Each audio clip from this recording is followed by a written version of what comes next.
tidak ada hasilnya dan korban Mirna dinyatakan meninggal secara tidak wajar pada pukul 18.30 waktu Indonesia Barat sebagaimana surat Rumah Sakit Abdi Waluyo nomor 004 tanggal 11 Januari 2016 yang berisi resum medis atas nama Wayan Mirna Salihin.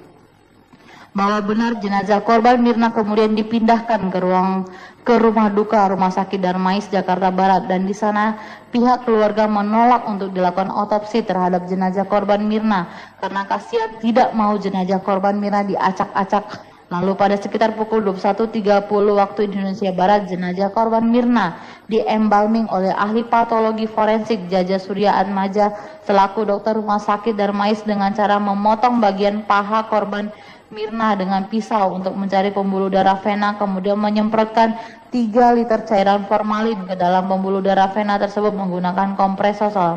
Bahwa benar penolakan terhadap otopsi merupakan hal yang lumrah bukan saja di Indonesia melainkan di berbagai belahan dunia karena berbagai alasan sosiologis termasuk alasan agama dan budaya.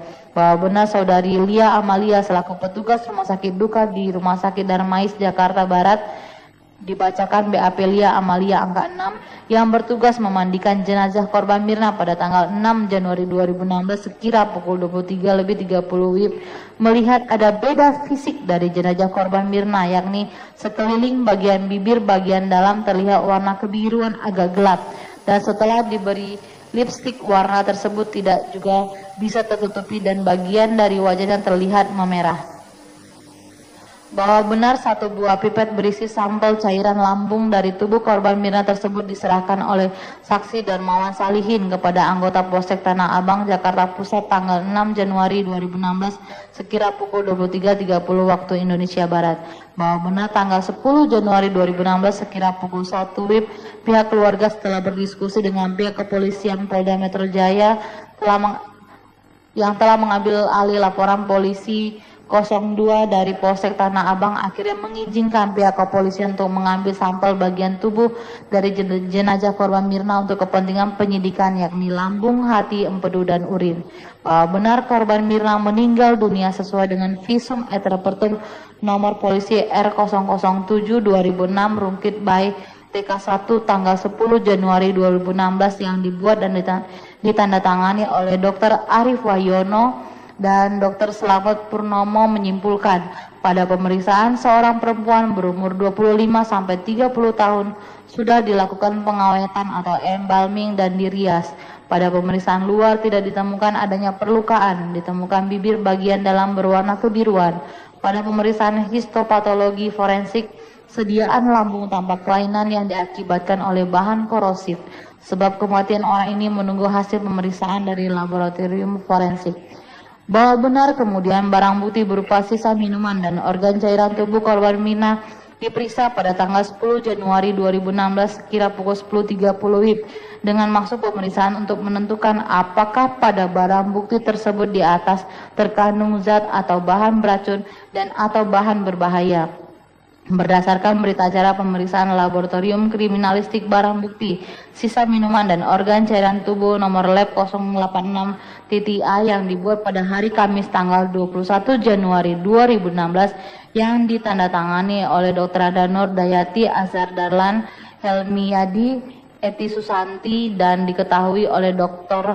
Nur Samran Subandi selaku Kabid Kim Biofor pada Pusat Laboratorium Forensik Badan Reserse Kriminal Polri yakni barang bukti yang disita dari TKP 1 gelas sisa minuman Ice Vietnam Coffee berisi kurang lebih 100 ml selanjutnya disebut BB1, 1 botol sisa minuman Ice Vietnam Coffee berisi kurang lebih 200 ml selanjutnya disebut BB2, 1 botol minuman pembanding berisi kurang lebih 300 ml yang dibuat oleh pihak kafe selanjutnya disebut BB3, 1 buah pipet berisi sisa cairan kurang lebih 0,1 ml selanjutnya disebut BB4. Barang bukti yang diterima dari hasil otopsi korban, 1 buah toples berisi lambung selanjutnya disebut BB5, 1 buah selanjutnya disebut BB3 bukanlah termasuk tujuan pemeriksaan yang dilakukan oleh Pusat Laboratorium Forensik Badan Reserse Kriminal Polri dalam berita acara pemeriksaan laboratorium kriminalistik barang bukti sisa minuman dan organ cairan tubuh nomor lab 086-A hari Kamis tanggal 21 Januari 2016 sehingga volume tersebut hanyalah perkiraan atau kurang lebih saja. Bahwa benar tabel hasil pemeriksaan barang bukti berdasarkan berita acara pemeriksaan laboratorium kriminalistik barang bukti sisa minuman dan organ cairan tubuh nomor lab 086A hari Kamis tanggal 21 Januari 2016 sesuai dengan fakta hukum nomor 61. Bahwa benar ketika senyawa natrium sianida yang terlarut dalam cairan kopi mencapai lambung korban, maka akan bereaksi dengan asam lambung atau HCl. Hal ini akan mengurangi sebagian besar kandungan sianida di dalam cairan lambung. Selanjutnya proses pengambilan sampel organ tubuh korban yang baru dapat dilakukan oleh dokter forensik setelah berselang sekitar 3 hari sejak kematian korban dan juga proses embalming yang telah dilakukan terhadap jenazah korban Mirna turut mempengaruhi terurainya ion sianida atau CN negatif maupun ion tiosianat atau SCN negatif. Hal tersebut telah menjelaskan penyebab rendahnya kandungan sianida yang masih tersisa di dalam lambung korban atau BB5 Romawi yaitu sebanyak 0,2 mg per liter. Dan juga menjelaskan mengapa tidak ditemukannya sianida dalam hati dan jaringan empedu atau BB Romawi 6 dan serta urin BB Romawi 7. Bahwa benar BB Romawi 4 berupa 1 buah pipet berisi sisa cairan lambung kurang lebih 0,1 ml hasilnya negatif terhadap arsen, ion sianida, ion natrium, pestisida atau obat-obat dan lain-lain atau kafein dikarenakan volume sampel sisa cairan lambung sebanyak 0,1 ml tidak cukup untuk dianalisa karena volume yang terlalu sedikit dan volume sebanyak 0,1 ml tersebut hanya cukup untuk dilakukan pengukuran kadar pH-nya saja. Bahwa benar kesimpulan dalam berita acara pemeriksaan laboratorium kriminalistik barang bukti sisa minuman dan organ cairan tubuh nomor lab 086A hari Kamis tanggal 21 Januari 2016 yang ditandatangani oleh Dr. Danur Dayati, Azhar Darlan Helmiyadi, Eti Susanti dan diketahui oleh Dr. Nur Samran Subandi pada lapor forensik Badan Reserse Kriminal Polri yakni pada BB1 minuman ice Vietnam Coffee dalam gelas positif mengandung zat atau bahan ataupun tidak ditemukan adanya alasan-alasan pemaaf maupun alasan-alasan pembenar atas perbuatan terdakwa. Oleh sebab itu, terhadap perbuatan terdakwa tersebut, maka terdakwa wajib mempertanggungjawabkan dan untuk itu terdakwa harus dijatuhi hukuman yang setimpal dengan perbuatannya. Sebelum kami sampai pada tuntutan pidana atas diri terdakwa, kami selaku jaksa penuntut umum dalam perkara ini wajib pula mempertimbangkan hal-hal yang kami jadikan sebagai pertimbangan mengajukan tuntutan pidana, yaitu hal-hal yang memberatkan. 1. Atas meninggalnya korban, Wayan Mirna Salihin telah membuat kepedihan yang mendalam terhadap keluarga yang ditinggalkan. Kedua, perencanaan terdakwa untuk menghilangkan nyawa korban Wayan Mirna Salihin dilakukan secara matang sehingga menunjukkan keteguhan niat terdakwa untuk menghilangkan nyawa korban Wayan Mirna Salihin. 3. Perbuatan terdakwa sangat keji karena dilakukan terhadap sahabatnya sendiri. 4. Perbuatan terdakwa tergolong tindakan sadis karena racun sianida yang digunakan untuk menghilangkan nyawa korban Wayan Mirna Salihin tidak langsung membunuhnya, melainkan menyiksa korban Wayan Mirna Salihin terlebih dahulu sampai akhirnya meninggal dunia.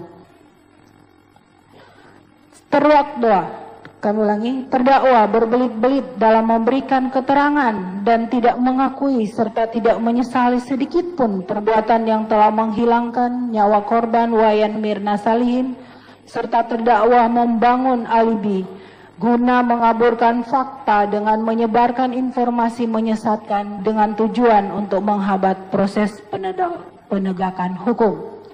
Hal-hal yang meringankan tidak ada. Berdasarkan uraian tersebut di atas, maka kami jaksa penuntut umum dalam perkara ini menuntut supaya Majelis Hakim Pengadilan Negeri Jakarta Pusat yang memeriksa dan mengadili perkara ini memutuskan: 1.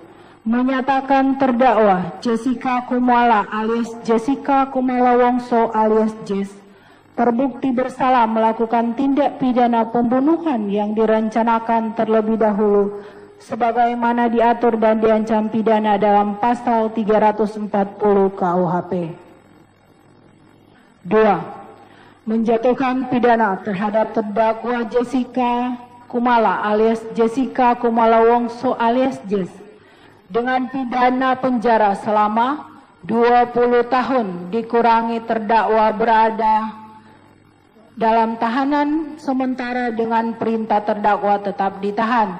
3. Menyatakan barang bukti nomor 1 sampai dengan 18 dirampas untuk dimusnahkan dan barang bukti nomor 19 sampai 29 tetap terlampir dalam berkas perkara.